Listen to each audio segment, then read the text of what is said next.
I know weight is a huge concern on the V8 JetSki build, and I do have most of the components installed on it, so I will take a weight on that today.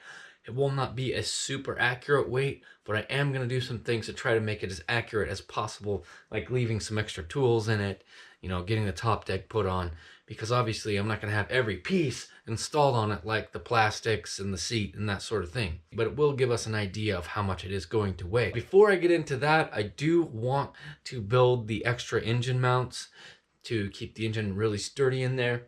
So I'm going to get into that first. I have these mounting plates cut out and drilled out already, and I do need to get them mounted on the sides of the hull. So what I'm doing is just drilling out for these stainless steel rib nuts that I've got, and I'm just rib nutting them into place.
With these extra mounts in place, it should keep the engine locked in this hull, so it's not going to rock side to side or anything like that.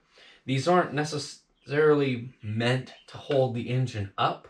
Mounts on the bottom are what hold the weight of the engine, and these side ones more or less are just tying the hull together and making it more strong. It's really keeping the engine locked in with the hull, so when the engine moves, the hull moves, instead of it kind of twisting on the lower mounts. I just didn't want to have any kind of flex down here because that would just break stuff. So now it's locked in and it's really not going anywhere. I'm just going to set this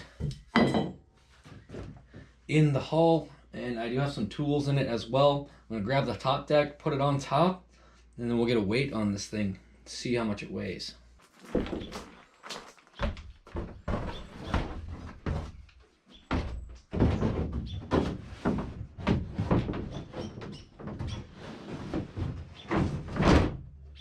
I'm interested to see how much this thing weighs, just to get an idea of what it's going to weigh. I will be picking up the cart that it's sitting on with it, so that's going to add a bit of weight, but obviously there's some components that are not installed, so realistically it'll be fairly close to what it weighs when it's all done, although I suspect when it's all done it'll weigh slightly more than how much it weighs here. You can see it is all the way off the ground at 889 pounds. 403 kilograms, and the weight shouldn't be significantly more than that when we get it all done, because there's not that much stuff that isn't completely installed. Just some plastics, steering, exhaust piping, so not gonna get a whole heck of a lot heavier. So there you go, guys, it is under 1,000 pounds. I just realized that I weighed it without having the fuel cell installed, so it would have been nice to have that in there as well. I can just go ahead and weigh that now, and we can add it to the total of the weight.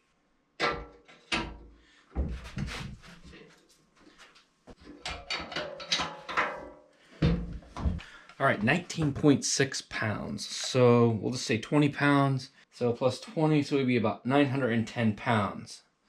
And keep in mind that I did weigh some extra stuff with this, like some tools inside and the cart, which is made out of steel. And I went ahead and looked up on the internet how much this FZR weighed from the factory, so we could really get an idea of a weight comparison. So a 2009 waverunner FZR, stock from the factory, has a dry weight 807 pounds, 366 kilograms. So we put about 100 pounds of extra engine in this compared to factory. So about 100 pounds over what factory stock is. And if I got a aluminum block in this thing, it would instantly shave 100 pounds off of the weight of the engine. So it would be much closer to a factory weight specification. Now I find it all very interesting to know what the weight of this thing will be. And I'm kind of wondering what you guys think of the weight. Is it way too heavy? Do you still think it's going to sink? And what it's going to be like having an extra 100 pounds under the seat. I was wanting to get these exhaust pieces welded onto the exhaust manifolds in today's video, but that just didn't happen because I didn't have enough time. I was able to cut them down to the correct length. I'd have to shave some off of here. This side, the right hand side, was pretty easy. I just cut, what was it, about a 1/4 inch off of it, and it was perfect. The one for the other side is a little bit more tricky. I had to kind of angle it, and I cut quite a bit off. So it just has to do with the hull shape inside, because we don't want this touching the hull. And this one just kind of had to be more up and angled and kind of at different angles. So I'm really glad that Joel did not weld these things on, because the fitment is just so odd and weird. And something really strange about these wave runners, it seems like something Yamaha likes to do, is the inside of the hull is not symmetrical. So like the mounts and everything on this side is in a different spot than it is over here. My guess is they do that just to accommodate different things inside the hull, such as the exhaust from the factory, because from the factory the exhaust is just on one side. So I believe they have it like bigger and widened in different spots just for that. As far as these pipes go, I do need to get them welded on. I also do need to put my O2 sensor bung into it as well. That is something that I'm going to have to do in the next video. So right now I got to go edit and upload this video so you guys can see it. And if you are enjoying the V8 jet ski videos, definitely support this video. Thumbs up, supportive comment. I did have a really good time reading the comments from the last video about filling up the gearbox with gravel. Some of you guys had some interesting suggestions to add on to the joke of filling it up with gravel. So I think that me and Jacob should probably do reading through the comments section on that video at some point here. So probably do that in the future if I ever have enough time to do something other than work on this and edit the videos. I am going to be working on this thing more, so definitely make sure to check back in with JS Brothers soon for another video on the V8 jet ski, and maybe we will even have a video on a stand-up thing that Jacob has been working on. But we'll see. That's it for this one. See ya!